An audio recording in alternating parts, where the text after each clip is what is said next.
नमस्कार, मेरा नाम है डॉक्टर पुरु धवन और आज इस वीडियो में हम बात करने वाले हैं कॉन्स्टिपेशन के बारे में, यानी कब्ज़ के बारे में। अब जो कब्ज़ है वो किडनी फेलियर से कोई रिलेशनशिप नहीं है। लोगों को कई-कई सालों से कब्ज़ बनी हुई होती है, वो सॉल्व नहीं हो पा रही होती। अब कब्ज़ से उनकी पूरी बॉडी पे असर पड़ता है और इंक्लूडिंग उनकी किडनी पे पड़ता है, क्योंकि अगर आपका पेट साफ़ हो रहा है तो गंदगी बाहर जा रही है। अगर आपकी गंदगी प्रॉपर तरीके से बाहर नहीं जा पा रही, गैस बन रही है, एसिडिटी बन रही है, तो कहीं न कहीं आपकी बॉडी में वो एनर्जी नहीं रह जाती, आपको वो एसिडिटी, गैस बनी हुई है, परेशान हो रहे हो, बीपी बढ़ रहा है, रात को सो नहीं पा रहे हो, तो पूरी की पूरी बॉडी की जो रूटीन है वो ख़राब होनी शुरू हो जाती है। तो कुछ केसेस में, बहुत एक्सट्रीम केसेस के अंदर हमें देखने को मिलता है कि कॉन्स्टिपेशन पेशेंट को बहुत लंबे टाइम से आ रही थी, बीपी शूट अप होने लगा। अब बीपी का रिलेशनशिप आप कॉन्स्टिपेशन से बना भी सकते हो, नहीं भी बना सकते हो, बट इस कॉन्स्टिपेशन को दूर करना हर पेशेंट के अंदर ज़रूरी होता है, चाहे आप किडनी फेलियर के पेशेंट हैं या नहीं हैं। अब अक्सर कॉन्स्टिपेशन की बात होती है तो पेशेंट जाता है, क्या कहता है, डॉक्टर साहब कॉन्स्टिपेशन है, दवाई डाल दो, है ना? हमेशा हमारी यही अप्रोच होती है, जो कि सही नहीं है। आपको समझना ये पड़ेगा कि हमारे बॉडी के अंदर मल बनता कैसे है। हम जो खाना खाते हैं उसमें कुछ चीज़ें ऐसी होती हैं जो बॉडी एब्जॉर्ब कर जाती है, उसका मल नहीं बनता है। ठीक है? अगर आप दूध पी रहे हो तो मल बहुत ज़्यादा नहीं बनेगा, एग्स खा रहे हो बहुत ज़्यादा मल नहीं बनता है। कुछ चीज़ें ऐसी होती हैं कि जो पूरा का पूरा स्टूल फॉर्मेशन कर देता है। जैसे अगर मैं मान लो मैं एक गाजर खाऊँगा, तो गाजर पूरी की पूरी ऑलमोस्ट बाहर आती है। उसमें जो पोषक तत्व हैं वो थोड़े बहुत एब्ज़ॉर्ब होते हैं, बट जो फाइबर है, उसका रेशा है, वो पूरी तरह से बाहर आएगा। तो आपको समझना पड़ेगा हर चीज़ की कंपोज़िशन और वो किस तरह से हमारी बॉडी के साथ रिएक्ट करती है, किस तरह से वो इंटरैक्ट करती है। तो एक पेशेंट जिसको कॉन्स्टिपेशन हो रही है, अगर वो अपने खाने-पीने की में नज़र डाले, मैं आपको आइडिया देता हूँ वो पूरे दिन में खाता क्या है। सुबह दूध ले रहा होगा, साथ में ब्रेड ले रहा होगा, ठीक है? ब्रेड नहीं ले रहा होगा तो रोटी ले रहा होगा, प्लेन रोटियाँ ले रहा होगा। दोपहर में वो दाल-चावल ले रहा होगा, रात को दोबारा से वो घिया, तोरी, टिंडे की सब्ज़ी और साथ में वो रोटी ले रहा होगा। अगर आपकी डाइट ये है, तो आपको कॉन्स्टिपेशन बननी ही बननी है, क्योंकि ये नॉर्मल खाना है, सब खाते हैं। कुछ को कॉन्स्टिपेशन होती है, कुछ को कॉन्स्टिपेशन नहीं होती। अब इसमें कॉन्स्टिपेशन क्यों हो रही है, ये आपने दिमाग नहीं चलाया होगा। मैं आपको समझाता हूँ क्यों। क्योंकि इसके अंदर वेजिटेबल्स थी ही नहीं। सुबह आपने क्या खाया, ब्रेड, या फिर आपने ली रोटी, साथ में लिया आपने थोड़ा-सा दूध। दोपहर में खाया आपने दाल-चावल। ना दाल के अंदर हमारे कोई वेजिटेबल्स थी, ना चावल के अंदर हमारे को किसी टाइप की फाइबर था। उसके बाद रात को हमने दोबारा से रोटी खाई, साथ में हमने सब्ज़ी कौन-सी खाई, सब्ज़ी वो खाई जिसके अंदर जो फाइबर होता है वो बहुत थोड़ा होता है और वो सॉल्युबल होता है। तो बल्क फॉर्मेशन हो नहीं पाती स्टूल की, जिसकी वजह से पेशेंट को एक्स्ट्रा कॉन्स्टिपेशन बनी रहती है।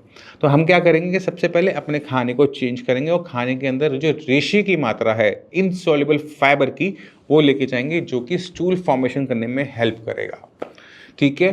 क्योंकि अगर मल बहुत ज़्यादा बन नहीं रहा ना, तो निकलता भी नहीं है, क्योंकि आप जो रोटी खाते हो इतने से पेड़ की बनती है, राइट? पेट में जाके वो इतना सा हो जाता है। दिन में अगर आप 6 रोटियाँ भी खा रहे हो ना, 8 रोटियाँ भी खा रहे हो, तो कितना सा बना? इतना सा मल बना। अब वो पूरा बाहर तो आएगा नहीं, थोड़ा सा भी अंदर रह गया, गैस बनाता रहेगा।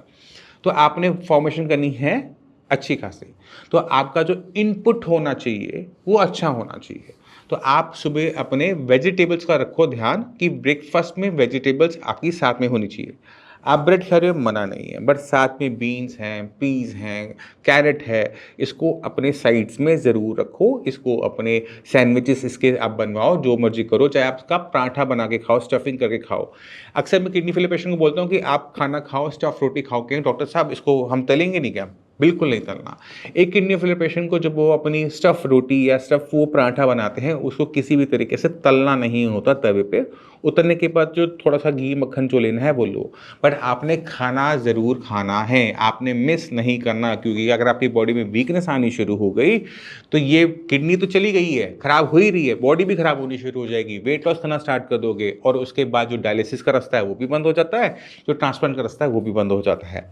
तो किडनी को बचाने के चक्कर में कभी भी अपनी बॉडी की ताकत की, हेल्थ की आहुतियाँ नहीं देनी चाहिए। आप अपनी बॉडी को जब आप ताकत देते हो, आपकी किडनी को ताकत मिलती है, किडनी को ताकत मिलती है, किडनी काम अच्छा करती है, किडनी काम अच्छा करती है, किडनी यूरिया को बाहर निकाल देती है। तो दोनों तरीके हैं ना, तो आप अच्छे तरीके से चलो, खराब तरीके से मत चलो जहाँ पर आपको लॉन्ग टर्म के अंदर नुकसान हो। तो आपने जो स्टफ़ पराठा आप खा रहे हो, सो कॉल्ड पराठा, पराठा वो होता नहीं, वो स्टफ़ रोटी ही होती है। तंदूरी पराठा आप उसे कुछ लोग कहते हैं, पंजाबी लोग कहते हैं। तो उसके ऊपर हल्की मात्रा में घी, मक्खन रखकर खाया जा सकता है, और कितना खाया जा सकता है, जितना आपका मन करे, क्योंकि वो फ्राइड तो बिल्कुल भी नहीं है।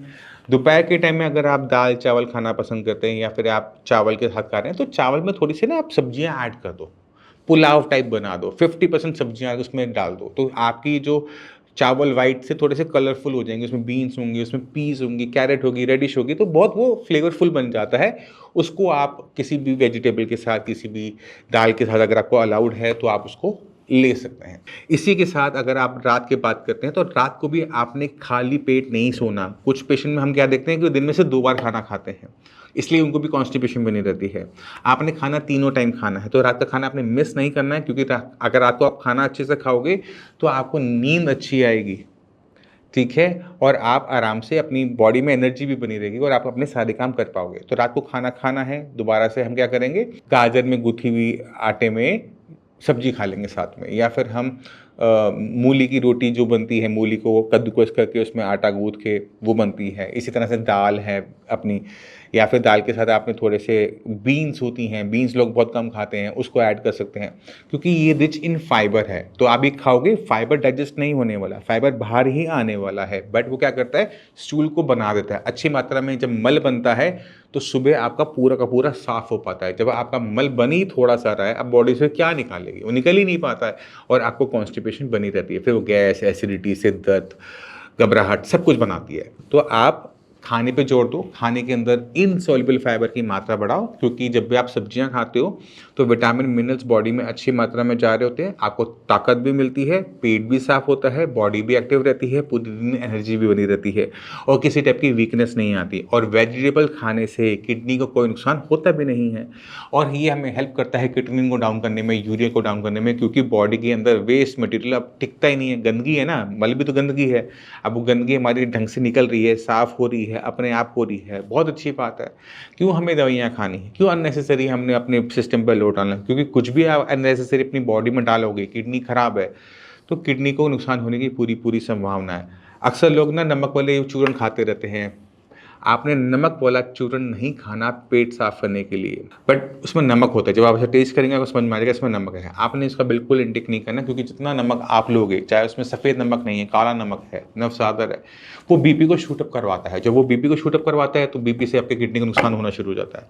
तो इन चीज़ों को आपने ध्यान रखना है कि आपने अपनी बॉडी के अंदर किसी भी टाइप की, चाहे वो आयुर्वेदिक हो, चाहे वो एलोपैथिक हो, चाहे वो होम्योपैथिक हो, अननेसेसरी मेडिसिन को लैंड नहीं करवाना होता। अगर आप इन चीज़ों का ध्यान रख लेते हैं ना, आपको कॉन्स्टिपेशन होती है ना कॉन्स्टिपेशन की मेडिसिन लेनी पड़ती है, आपकी बॉडी पहले से बेटर फंक्शन करना स्टार्ट करती है, क्योंकि छोटी छोटी जो दिक्कतें चल रही है वो खत्म हो जाती है। मैं उम्मीद करता हूँ इस वीडियो से आप समझ गए होंगे कि कॉन्स्टिपेशन को दूर करने के लिए डॉक्टर पुरु क्या एडवाइस करते हैं। आपको अच्छी लगे तो प्लीज़ फॉलो कीजिएगा, और कोई भी डाउट रह जाए तो मैं आप आके भी मिल सकते हो, डॉक्टर की पूरी टीम है, उनसे भी बात कर सकते हो। इसी के साथ आपसे भी मैं चलने की आगे चाहूँगा। मिलते हैं अगली वीडियो में, तब तक के लिए नमस्कार।